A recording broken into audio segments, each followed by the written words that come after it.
अब हमारे पास एक एमसीक्यू है क्वेश्चन नंबर 5। यहाँ एक डिटर्मिनेंट दे दिया है और कह रहा है जो कैपिटल ए आई जे है ये कोफैक्टर है ए आई जे एथ एलिमेंट का। ठीक है, मतलब इसका A11 का कोफैक्टर हो जाएगा कैपिटल A11, इसका कोफैक्टर हो जाएगा कैपिटल A22, मान लीजिए A31 है तो इसका कोफैक्टर हो जाएगा कैपिटल A31। यही बता रहा है बात। ठीक है, ये रफ है, मैंने समझाने के लिए लिखा है। ठीक है, और पूछ रहा है वैल्यू बताना है डिटर्मिनेंट की और 4 ऑप्शन दिया हुआ है।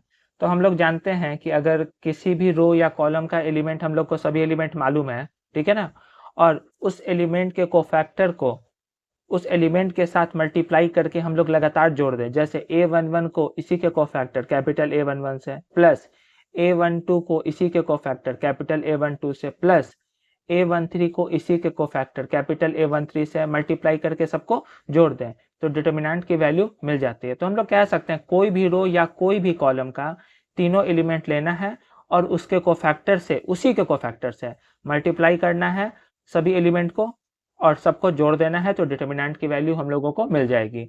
तो देखते हैं चारों ऑप्शन में क्या सही हो सकता है। तो पहला ऑप्शन है A11 और मल्टीप्लाई में है A31।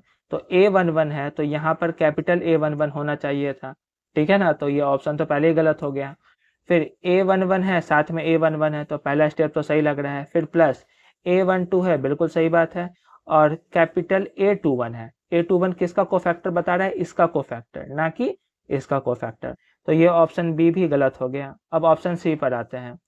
A21, ये A21 है, साथ में इसका कोफैक्टर कैपिटल A21 होना चाहिए था, जो कि नहीं है, तो ये ऑप्शन सी भी गलत हो गया।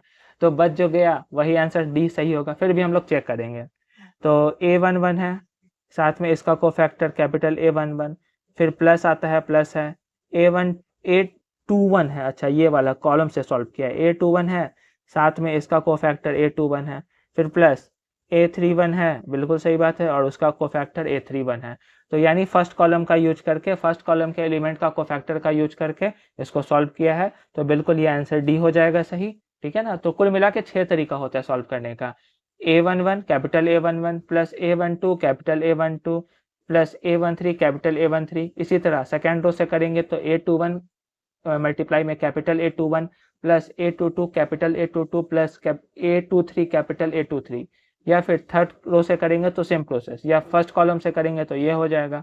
सेकेंड कॉलम से करेंगे तो A12 कैपिटल A12 मल्टीप्लाई में फिर प्लस A22 फिर कैपिटल A22 फिर प्लस A32 फिर मल्टीप्लाई में कैपिटल A32, और इसी तरह थर्ड कॉलम से भी हम लोग सॉल्व कर सकते हैं। तो कुल मिला के 6 तरीका है कोफैक्टर का यूज करके सॉल्व करने का डिटर्मिनेंट को।